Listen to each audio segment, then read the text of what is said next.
queridos e amados irmãos, a graça e a paz do nosso Senhor Jesus. Eu sou a missionária Alessandra Rocha, do canal A Verdade que Fortalece. Este canal que foi criado para estudarmos a Bíblia Sagrada, verso a verso, o texto em seu contexto, com a finalidade de alcançarmos o maior entendimento da vontade de Deus para as nossas vidas e para que possamos edificar e fortalecer a nossa fé.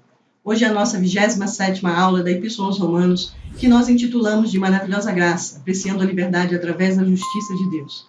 Estamos estudando na unidade 4, a nova vida em Cristo, falando do modo de vida agradável a Deus, um viver cristão prático. Estamos estudando no capítulo 15. Na aula passada nós vimos a primeira parte deste capítulo, que aborda o exemplo de Cristo, consolidando as exortações aos crentes maduros, em demonstrar a tolerância com os imaturos na fé, buscando equilibrar a liberdade com o amor cristão. Hoje o nosso estudo abordará uma cosmovisão missionária, que está em Romanos capítulo 15, do verso 14 ao 21, e de um planejamento missionário, que está em Romanos capítulo 15, do verso 22 ao verso 29.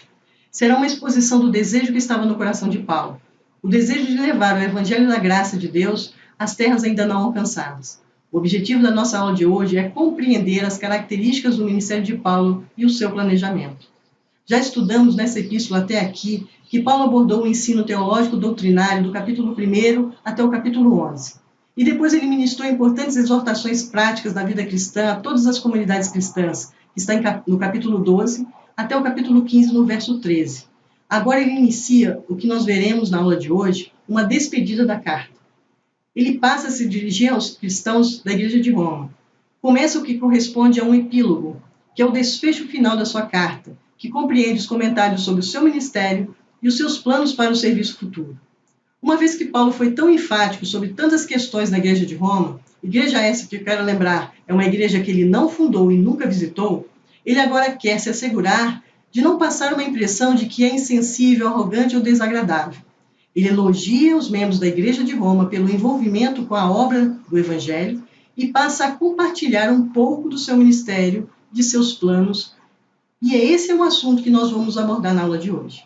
Agora eu quero dar os meus recados. Lembrar a vocês que na descrição desse vídeo vocês encontram os links das aulas anteriores e a bibliografia, que é a lista dos teólogos e dos autores que nós consultamos para realizar as nossas aulas. E também reafirmar a todos vocês que perderam alguma das nossas aulas, vocês podem encontrar todas elas disponíveis no canal do YouTube. Vocês digitam lá no YouTube, hashtag AVF Alessandra Rocha, tudo junto em letra minúscula, e você vai ter a lista de todas as nossas aulas disponíveis. Quero mais uma vez agradecer a todos que estão deixando seus comentários, dúvidas e sugestões. Continue participando. Isso é muito importante para nós, ter o feedback de vocês. E peço a todos que divulguem também o nosso canal, para que juntos nós possamos evangelizar, transformar e fortalecer vidas com o estudo da Palavra de Deus. Dito isso, agora nós vamos passar para a nossa aula, não deixando de clamar, porque sempre precisamos do Senhor, para iluminar as nossas vidas, através do Espírito Santo, para que possamos compreender a cosmovisão missionária de Paulo e que possamos nos espelhar nesse estudo, nessa prática de Paulo, para contribuir com o evangelismo. Que tudo isso seja feito nas nossas vidas, em nome de Jesus. Amém.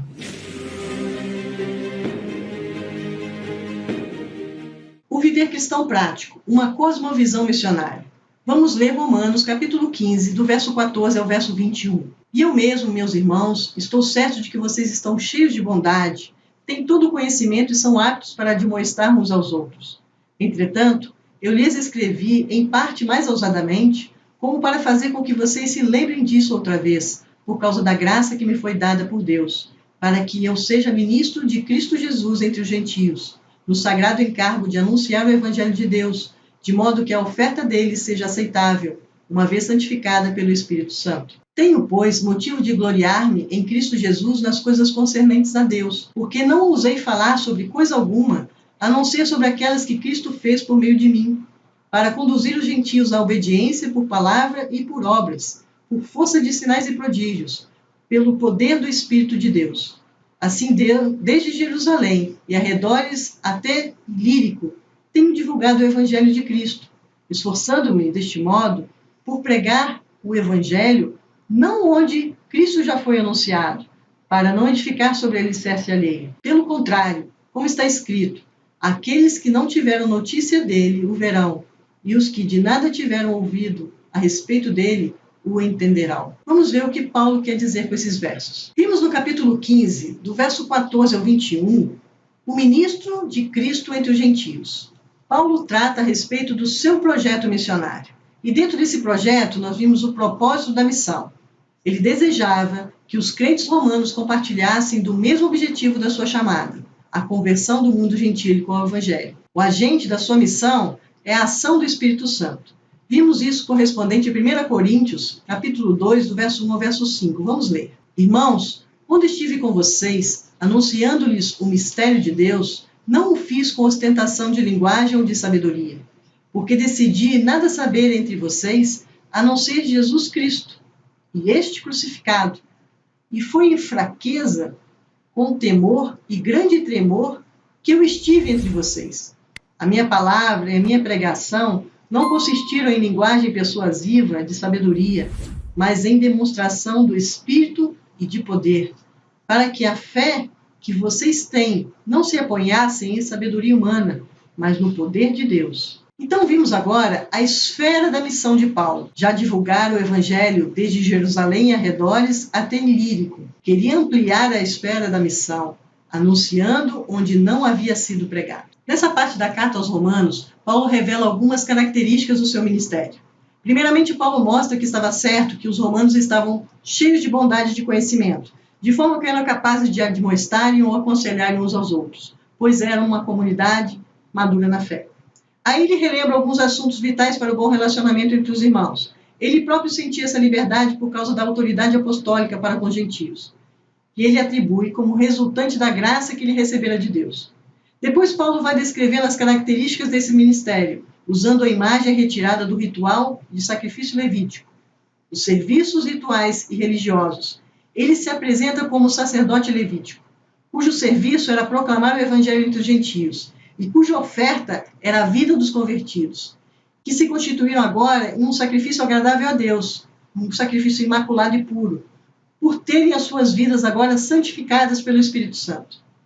Então, o propósito da missão de Paulo é que ele desejava que os cristãos romanos compartilhassem do mesmo objetivo da sua chamada, a conversão do mundo gentílico ao Evangelho. Paulo quer que a igreja o veja como alguém que estava prestando serviço de grande relevância diante de Deus. Ele desejava que os crentes tivessem consciência de que o serviço era um sacrifício do qual Deus se agradava. Paulo era um sacerdote de Deus a serviço da obra missionária e desejava que os crentes se unissem a ele. Depois Paulo descreve o agente da sua missão, que é a ação do Espírito Santo. Ele diz que o ministério de evangelismo era instrumentalizado pelo Espírito Santo. O seu ministério era marcado pela atuação do Espírito Santo. Não há movimento missionário que se sustente sem a participação efetiva do Espírito do Senhor. O Espírito Santo, através do poder de convencimento ao mundo perdido e de provar que Jesus Cristo continua vivo, esse era que Paulo estava disposto a falar, apenas sobre o que Cristo estava fazendo, usando Cristo como instrumento, sendo o seu objetivo era conduzir os gentios à obediência resultante da fé, e que ocorreria através da pregação da palavra e das ações advindas da manifestação do poder de Deus, na forma de milagres, prodígios realizados pelo Espírito Santo. Assim como consequência desse ministério poderoso que ele mostra a esfera da missão. Eles já divulgaram o evangelho desde Jerusalém, arredores até Ilírico. Queria ampliar essa esfera de missão, anunciando onde não havia sido pregado. Não queria trabalhar sobre fundamento alheio. Esse deve ser o nosso modelo de evangelização. Infelizmente, nós observamos que hoje muitos estão edificando, invadindo esferas de atuação de outros obreiros, pregando onde já existem igrejas estabelecidas. Agem movidos pelo espírito de competitividade e não de solidariedade. Enfim, parece que Paulo estava inspirado pela mensagem profética de Isaías, lá em 52, capítulo 15, que fala que hão de vê-los aqueles que não tiveram notícias dele, e compreendê-lo os que ainda não haviam ouvido a respeito dele. Assim, nós encerramos essa primeira parte. Vamos falar agora dos planos e projetos missionários de Paulo. Vamos passar agora para a segunda parte da nossa aula de hoje, o viver cristão prático, um planejamento missionário. Vamos ler Romanos capítulo 15, do verso 22 ao verso 29. Essa foi a razão por que também, muitas vezes, fui impedido de visitá-los. Mas agora, não tenho mais campo de atividade nessas regiões e, desejando há muitos anos visitá-los, Penso em fazê-lo quando viajem para a Espanha, pois espero que, de passagem, eu possa vê-los e que vocês me encaminhem para lá, depois de haver primeiro desfrutado um pouco a companhia de vocês. Mas agora estou de partida para Jerusalém, a serviço dos santos, porque a Macedônia e a Caia resolveram levantar uma coleta em benefício dos pobres dentre os santos que vivem em Jerusalém. Isso lhes pareceu bem e, de fato, lhes são devedores, porque, se os gentios têm sido participantes dos valores espirituais dos judeus, devem também servi-los como bens materiais. Tendo, pois, concluído isso, e havendo-lhes consignado este fruto, irei à Espanha, passando por aí. E bem sei que, ao vê-los, irei na plenitude da bênção de Cristo. Vamos analisar esses versos. No capítulo 15, do verso 22 ao 29, vimos os planos e projetos de Paulo. Paulo fala acerca dos seus projetos ministeriais. Ele esperava visitar Roma e planejava ir à Espanha. Paulo nos instrui entre as necessidades do planejamento missionário: estabelecer bases, um ponto de apoio, e estabelecer intercâmbio, parceria entre as igrejas. Paulo, nestes versos, fala à igreja de Roma acerca dos projetos ministeriais, começando pelo fato de nunca ter estado em Roma, por um motivo de ter exercido o evangelho em outras regiões missionárias. Ele planejava estar com eles em Roma, a caminho de outro alvo evangelístico, que era a Espanha, outra região que ninguém havia ainda anunciado o evangelho. Aí nós observamos que Paulo nos instrui a forma pela qual devemos nos comportar para realizar o evangelismo. O primeiro ponto é estabelecer bases. Um dos princípios básicos da implantação de um projeto evangelístico é feito primeiramente com o estabelecimento de uma base missionária, um ponto de apoio. Paulo sabia que seu projeto só teria sucesso se a Igreja de Roma se tornasse o seu ponto de apoio. A expressão que ele usa, que vocês me encaminhem para lá, tem como significado de que ele desejava que a igreja o ajudasse nessa jornada à Espanha, com provisões, com alimentos, com dinheiro, com meios de passagem de viagem. Roma seria o ponto de apoio de Paulo para o evangelismo à Espanha. Outro ensino que podemos observar aqui do evangelismo de Paulo é estabelecer intercâmbio, parceria entre as igrejas. Paulo não era iniciante na obra missionária, nem um aventureiro que buscava o seu próprio interesse, o seu próprio reconhecimento. Sua vida foi entregue aos outros. Ele buscava abrir uma frente missionária, mas antes deveria terminar uma outra obra missionária iniciada. Ele havia estabelecido parceria entre as igrejas. Vimos isso nos relatos feitos nas igrejas de Macedônia e Acaia, em favor da igreja de Jerusalém, que necessitava de ajuda. A igreja mãe estava sendo ajudada pelas filhas. As igrejas gentílicas, as filhas, retribuíram os bens materiais, os valores espirituais que receberam dos judeus cristãos, que compunham em sua maioria a igreja de Jerusalém, que é a igreja mãe. Então, assim, após a sua planejada passagem por Jerusalém, ele pensava estar com os romanos em toda a plenitude da bênção de Cristo. Resumindo, nós aprendemos nestes versículos que Paulo procurou falar com os seus projetos ministeriais, a igreja de Roma, e ele considerava madura na fé. A cosmovisão de Paulo, o propósito da sua missão, a forma pelo qual Paulo apresenta o evangelismo, visa a conversão do mundo gentílico ao evangelho, mostrando quem é Cristo. O agente da missão dele é a ação do Espírito Santo, que, com prodígios e maravilhas, divulgava Cristo. A esfera da missão é anunciar o evangelho, onde não havia ainda sido pregado o evangelho. E, por último, nos ensina o planejamento missionário de sucesso, que é estabelecer bases, um ponto de apoio e estabelecer intercâmbio, que é parceria entre as igrejas. Não se faz missão sem esse tipo de apoio. Então, aqui nós encerramos nossa análise dos versos de hoje e vamos passar para as nossas considerações finais. Primeiramente, Paulo explica por que foi duro em algumas partes dessa carta.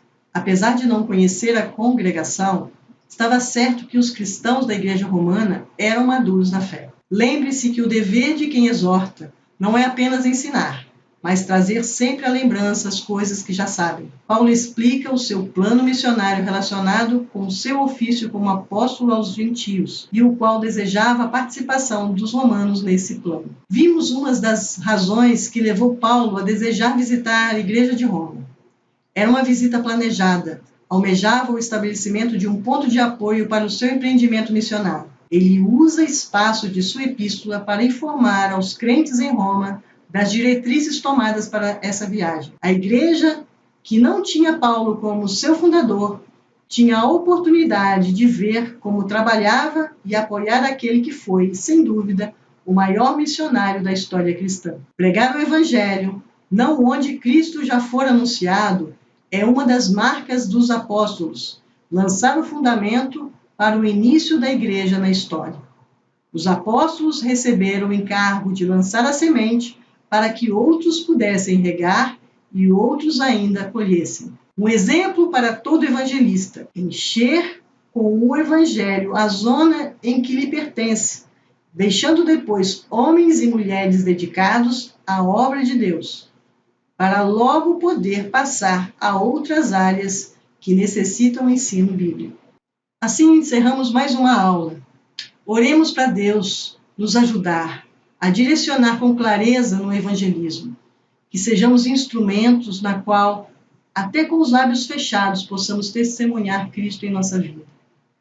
Senhor Deus, gracioso e generoso Pai, colocamos os nossos corações na Tua presença, suplicando que os entendimentos da Tua palavra venham fazer com que nós possamos nos posicionar diante do mundo como evangelistas amorosos, prontos para pregar Cristo, e, se possível, com os lábios fechados. Ajude-nos, ó Pai, nessa missão que o Senhor nos destinou, mas que sem o Senhor nada podemos fazer. Nos ajuda para a glória do Teu nome. Assim nós oramos agradecidos em nome de Jesus. Amém. Estamos, queridos, nos despedindo agora, agradecendo a Deus e a vocês por mais uma vez a oportunidade de falar da palavra de Deus, que é a verdade que nos fortalece. Acreditamos que na próxima aula nós estaremos encerrando os nossos estudos da Epístola aos Romanos. Abraços a todos, até a próxima aula, se assim Deus nos permitir. Até lá.